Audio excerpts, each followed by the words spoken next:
جی السلام علیکم۔ تو جیسا کہ بات ہو رہی تھی موسیٰ علیہ السلام اور خضر علیہ السلام کے واقعے پہ،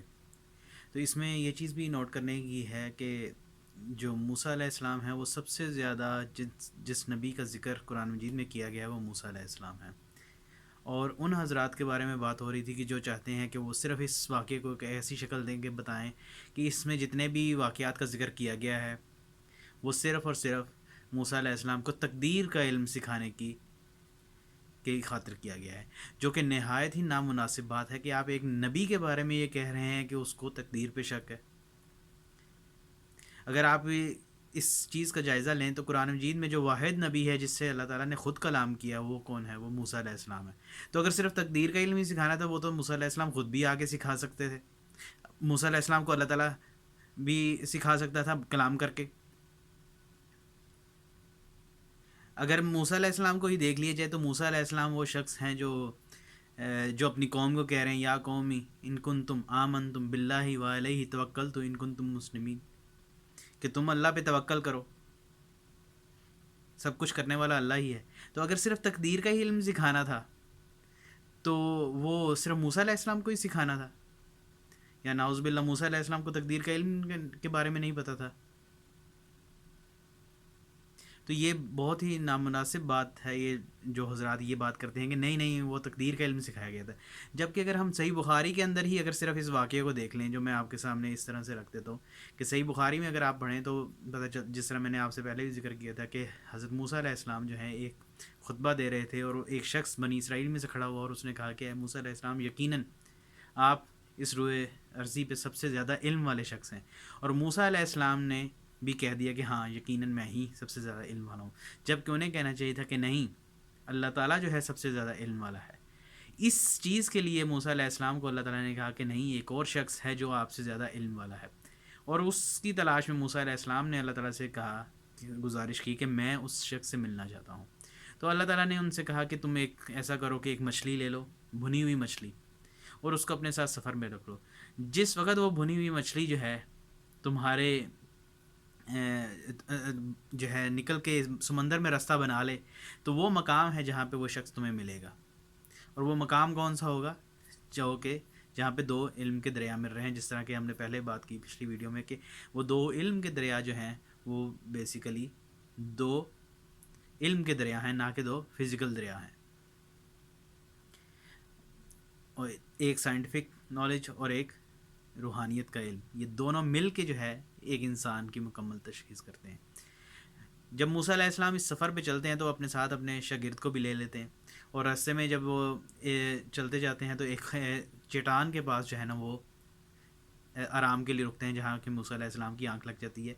اور اس دوران جو ہے وہ مچھلی جو ہے نا بھنی ہوئی مچھلی زندہ ہو کے دوبارہ سے اپنا راستہ جو ہے نا سمندر کے اندر بنا لیتی ہے۔ شاگرد جو ہے یہ سب کچھ دیکھ لیتا ہے، لیکن وہ کہتا ہے کہ ٹھیک ہے میں موسیٰ علیہ السلام کو بعد میں جو ہے نا بتاؤں گا۔ وہ آگے چل پڑتے ہیں اٹھ کر، اور وہ شاگرد کو جو ہے نا یاد نہیں رہتا،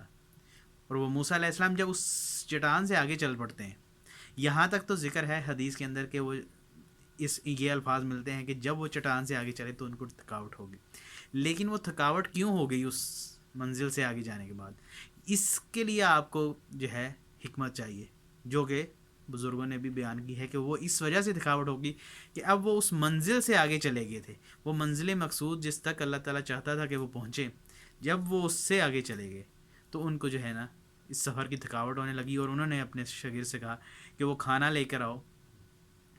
جو کہ ہم نے مچھلی رکھی تھی تاکہ یہ ہم اس سفر کی تھکان کو ختم کر سکیں۔ تو اس وقت شاگرد ان سے کہتا ہے کہ نہیں، میں تو آپ کو بتانا بھول گیا کہ وہ جو ہے نا جب آپ سوئے ہوئے تھے تو مچھلی نے جو ہے نا اپنا راستہ سمندر کے اندر بنایا اور وہ اس میں چلی گئی۔ تو وہاں پہ اللہ تعالیٰ یہ ذکر کرتے ہیں کہ نہیں، وہ شاگرد نہیں بھولا تھا بلکہ شیطان نے اس کو بھلا دیا تھا تاکہ وہ جو ہے نا اپنے راستے سے بھٹک جائیں اور آگے نکل پڑیں۔ تو موسیٰ علیہ السلام کہتے ہیں کہ ہم وہیں واپس جائیں گے، تو اپنے قدموں کو دیکھتے ہوئے پھر واپس جاتے ہیں۔ الفاظ جو قرآن مجید کے یہاں پہ یوز کیے گئے ہیں اگر آپ ان کی خود سے پڑھیں جا کے تو آپ کو پتہ چلے گا کہ وہ کتنے ہی خوبصورت الفاظ اللہ تعالیٰ نے یوز کیے ہیں، جو کہ قصص کے لیے یوز کیے جاتے ہیں، جو کسی واقعے کے لیے یوز کیے جاتے ہیں۔ جب اللہ تعالیٰ نبیوں کے واقعات بیان کرتا ہے، قصص الانبیاء، تو وہ قصص کا الفاظ یوز کیا گیا ان واپس جب وہ اپنے قدموں کے طرف کو دیکھتے ہوئے واپس پہنچتے ہیں. جب وہ وہاں پہنچتے ہیں تو وہاں انہیں ایک شخص ملتا ہے. وہ شخص جو ہے نا، اور موسیٰ علیہ السلام اس کو سلام کرتے ہیں. موسیٰ علیہ السلام جب اس کو سلام کرتے ہیں تو وہ تھوڑی سی حیرانی کے ساتھ دیکھتا ہے موسیٰ علیہ السلام کی طرف کہ اس جگہ پہ کون شخص ہے جو مجھے سلام کرنے آیا ہے. تو اور وہاں پہ موسیٰ علیہ السلام اسے بتاتے ہیں کہ میں موسیٰ ہوں. تو وہ کہتا ہے کہ کیا موسیٰ بنی اسرائیل سے؟ یہ واقعہ سارا جو ہے صحیح بخاری کے اندر موجود ہے. وہاں پہ پھر وہ ان کو بتاتے ہیں کہ میں آپ کے پاس آیا ہوں اس لیے کہ میں آپ سے جو ہے نا وہ علم سیکھ سکوں جو اللہ تعالیٰ نے آپ کو سکھایا ہے. اور وہ شخص کہتا ہے کہ نہیں، آپ نہیں سیکھ سکیں گے کیونکہ آپ اس پہ صبر نہیں کر سکیں گے جو میں جانتا ہوں. اگر آپ صبر ہی نہیں کر سکیں گے تو تقدیر کا علم کہاں سے آ گیا؟ یہ تقدیر کا تو علم ہو ہی نہیں سکتا. یہ تقدیر پہ تو آپ کو ویسے ہی پہلے ہی قرآن مجید نے بتا دیا، اور جو ہے سارے نبیوں کے حالات سے پتہ ہے کہ تقدیر پہ تو صبر کرنا ہی کرنا ہے. تو اس کا مطلب ہے کہ یہ ایک اور علم ہے جو کہ سمپل سائنٹیفک نالج سے نہیں آتا. جب وہ چل پڑتے ہیں تو پہلا سفر وہ اس طرف کرتے ہیں، ایک کشتی کی طرف کرتے ہیں. ایک مساکین کی کشتی میں وہ سوار ہوتے ہیں. تو وہاں پہ جو ہے نا ایک پرندہ کشتی کے کنارے پہ آ کے بیٹھ جاتا ہے، اور وہ سمندر میں سے جو ہے نا 2 چونچیں مار کے تو تھوڑا سا پانی پی لیتا ہے. وہاں پہ خضر علیہ السلام موسیٰ علیہ السلام کو کہتے ہیں کہ وہ علم جو میرے پاس ہے اور وہ علم جو آپ کے پاس ہے، اس علم کے برابری میں جو اللہ تعالیٰ کے پاس ہے اسی طرح ہے جیسے اس پرندے نے جو ہے سمندر میں سے تھوڑا سا پانی لے لیا ہے اور باقی سارا سمندر ہے. یعنی وہ سمندر جو ہے اللہ تعالیٰ کے علم کو ظاہر کر رہا ہے، اور وہ جو 1 یا 2 قطرے اس پرندے نے لیے ہیں وہ اس طرح ہے جیسے موسیٰ علیہ السلام اور خضر علیہ السلام کا علم ہے.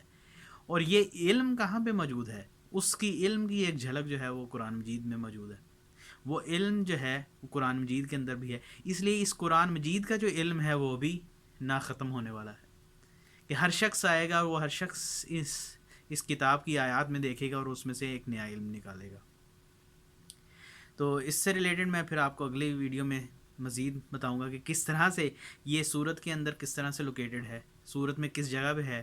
سورۃ الکہف میں یہ کس جگہ پہ واقعہ ہے، اس سے پہلے کون کون سے واقعات ہیں اور ان کا آپس میں باہمی ربط کیا ہے.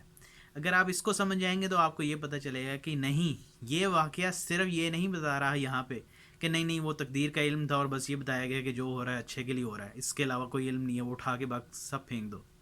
نہیں، وہ یہ بتایا جا رہا ہے کہ یہ سارے واقعات جو ہو رہے ہیں، اس صورت کو اگر آپ دیکھیں گے تو اس صورت کو خاص ہی حضور صلی اللہ علیہ وسلم نے اس لیے کر دیا کہ آپ نے اس کو پڑھنا ہے المسیح الدجال کے فتنے سے بچنے کے لیے. اور آپ یہ دیکھیں گے کہ اس صورت کے اندر جتنے بھی واقعات ہیں وہ سارے کے سارے کسی نہ کسی طرح سے دجال کے ساتھ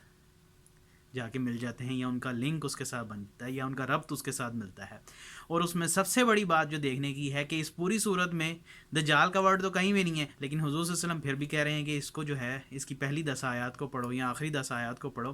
فتنہ تو دجال سے بچنے کے لیے. لیکن دجال کا پورا لفظ جو ہے نہ صرف قرآن مجید میں کیا اس صورت کے اندر بھی کہیں نہیں ہے. اور وہ شخص جس سے موسیٰ علیہ السلام ملنے جا رہے ہیں اس شخص کا نام بھی اس صورت میں کہیں پہ بھی نہیں ہے. کیا یہ صرف اتفاق ہے کہ اللہ تعالیٰ نے اٹھا کے دونوں نام بس جو ہے نا سائڈ پہ رکھ دیے ہیں،